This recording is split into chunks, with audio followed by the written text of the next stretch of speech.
आप देख रहे हैं the times Punjab Kesari TV. कृषि कानून बिल को बने 10 महीने से ज़्यादा हो गए हैं, लेकिन 10 महीने से किसान लगातार दिल्ली के अलग अलग बॉर्डर पर विरोध कर रहे हैं। किसानों की तरफ से आज भारत बंद की कॉल दी गई थी। भारत बंद को बीजेपी के वरिष्ठ नेता चौधरी वीरेंद्र सिंह कैसे देखते हैं? सर, किसानों की तरफ से भारत बंद की कॉल दी गई थी। हरियाणा पंजाब में तो जो बंद का असर देखने को मिलेगा, लेकिन दिल्ली में नहीं दिखा। कैसे देखते हैं आप इस कॉल को? दिल्ली में कोई घुसने नहीं देगा तो दिखेगा कैसे? नहीं नहीं, मैं इतना तो मैं भी समझता हूँ कि दिल्ली की सड़कों पे आज गाड़ियाँ कम क्यों थी? कोई हॉलीडे थोड़ा था। किसान आंदोलन की जो उनकी जो सोच है वो ये थी कि हमारे को दिल्ली में तो जाना नहीं, लेकिन जो दिल्ली में जाना चाहते हैं उनको कुछ घंटे तो रोकें। और सही रूप में मैं इसका आंकलन ऐसे करता हूँ कि जितने भी इन्होंने पहले कॉल दी हैं, अब की बार उनको जन समर्थन जो मिला, जैसे ट्रेडर्स की ऑर्गेनाइजेशन है, व्यापारियों की संस्थाएं हैं, ट्रांसपोर्ट की अपनी यूनियंस हैं, कुछ और ऐसी सामाजिक संगठन हैं, और इसके साथ साथ राजनीतिक 12-13 राजनीतिक दलों ने भी इस आंदोलन का, इस बंद का समर्थन किया है। तो मुझे ऐसा आभास लगा कि पिछले जो इनकी कॉल थी, भारत बंद की थी या और था, उससे बड़ा आज का स्वरूप था इनके, और ये शांतिपूर्ण गया। अच्छा है, ठीक है।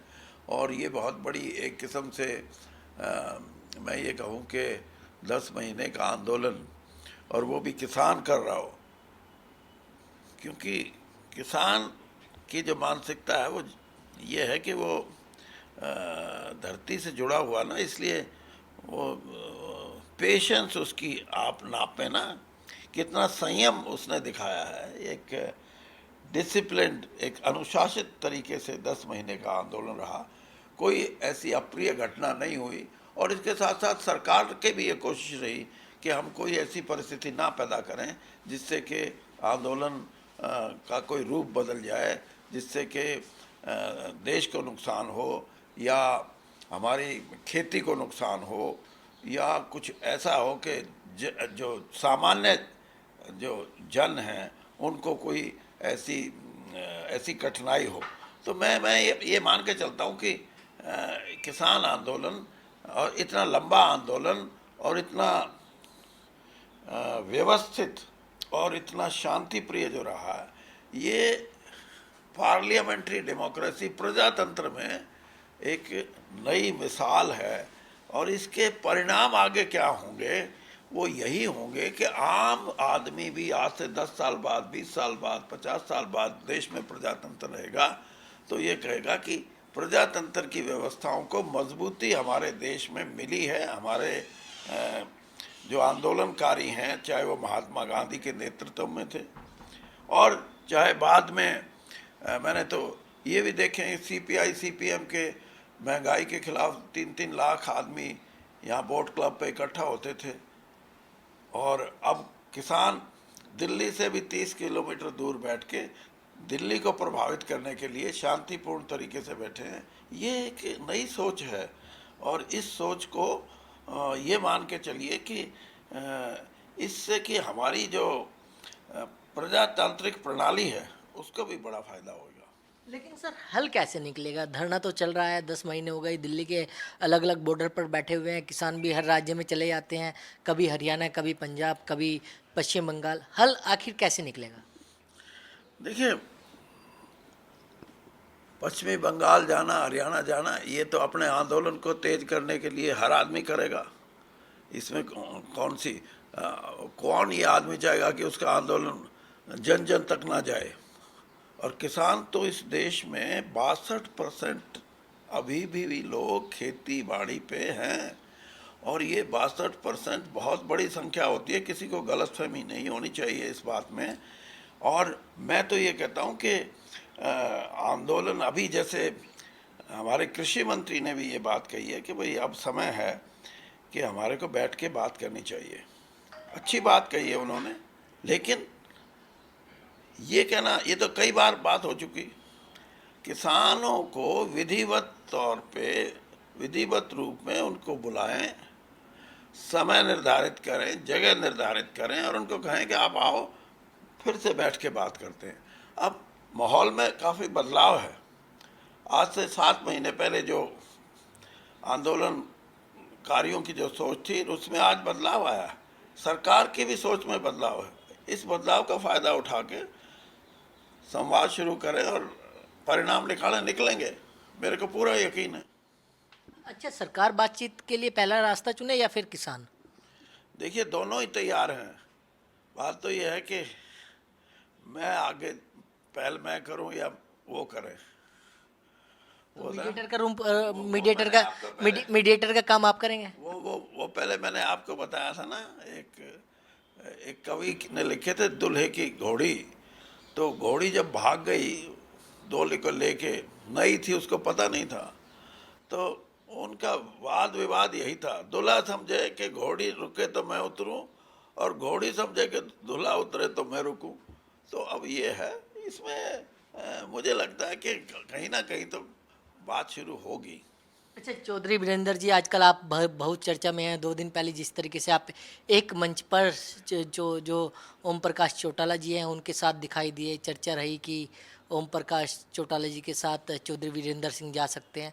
वो मंच जो साझा किया था उसके बारे में हमारे दर्शकों को बताइए कि क्या प्रोग्राम था वो, और क्या चर्चाएं जो हो रही हैं उसके बारे में तो बाद में बात कर लेते हैं। मंच का कोई मतलब नहीं, वो एक कार्यक्रम था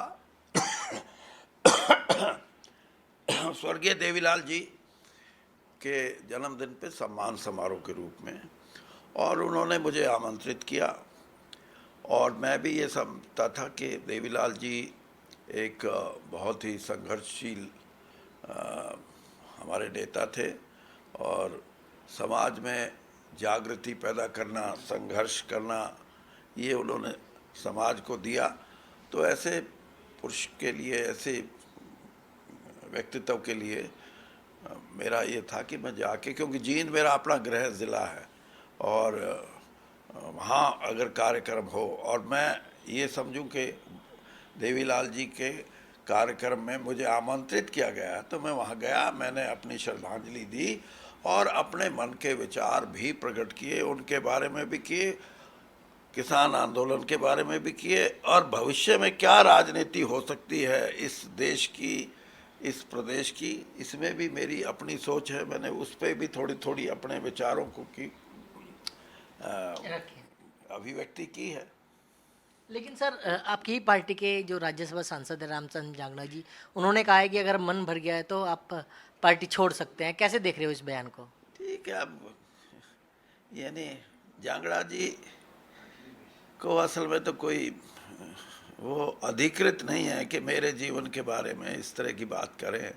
बाकी अगर उनको मेरे से कोई तकलीफ़ है तो पार्टी हाईकमांड को कहें कि जी वीरेंद्र सिंह से पूछ लो कि आपका दिल भर गया नहीं भर गया, और उनका दिल कितनी बार किस किस से भरा है, वो तो मेरा तो पूरा, मैं तो कहूँ तो उनका कोई पार्टी बची नहीं है देश में जिसके वो सदस्य नहीं रहे। मैं तो भारतीय जनता पार्टी में 7 साल पहले आया था, 42 साल मेरे कांग्रेस में थे, और 7 साल से अब भारतीय जनता पार्टी में हूँ, आज भी हूँ और कल भी रहूँगा। इन बातों से मेरे को कोई फ़र्क पड़ने वाला नहीं, और ये जो चीज़ें हैं ये उनके लिए हों जो राजनीतिक स्वार्थ के लिए अपनी सीमाएं लांघते हैं। हम अपनी सीमा लांघ के नहीं राजनीति करते, और हरियाणा की जनता को भी पता है। लेकिन कोई ये कहे कि देवीलाल जी के कार्यक्रम में जाने से मेरा कोई राजनीतिक परिप्रेक्ष्य बदल गया, ये उनकी भूल है। क्योंकि मैं लाभ के लिए राजनीति नहीं, मैं अब सम्मान के लिए राजनीति करता हूँ। बीजेपी में मुझे जितना सम्मान दिया है कोई सोच भी नहीं सकता। वीरेंद्र सिंह को बीजेपी में जो सम्मान मिला है वो शायद ही किसी नेता को मिला हो, लेकिन मैं अपने विचारों की अभिव्यक्ति से पीछे नहीं हटता। मुझे कोई इस बंधन में बांध के नहीं रख सकते। मेरे अपनी, मैं किसान का बेटा हूँ, छोटू राम जी जिसने किसानों को एक नई जागृति दी आज से 100 साल पहले, उन किसानों पे कभी भी कोई बात आती है तो वीरेंद्र सिंह उनके साथ खड़ा होता है। तो बिल्कुल ये थे चौधरी वीरेंद्र सिंह, जिन्होंने नवोदय टाइम्स पंजाब केसरी से खास बातचीत की। दिल्ली से कमल कुमार कंसल, नवोदय टाइम्स पंजाब केसरी टीवी। हमसे जुड़े रहने के लिए हमारे YouTube चैनल को सब्सक्राइब करें और नई वीडियो की नोटिफिकेशन के लिए बेल आइकॉन को दबाएं। अगर आप ये वीडियो Facebook पर देख रहे हैं तो लाइक जरूर करें और ज्यादा से ज्यादा शेयर करें। धन्यवाद।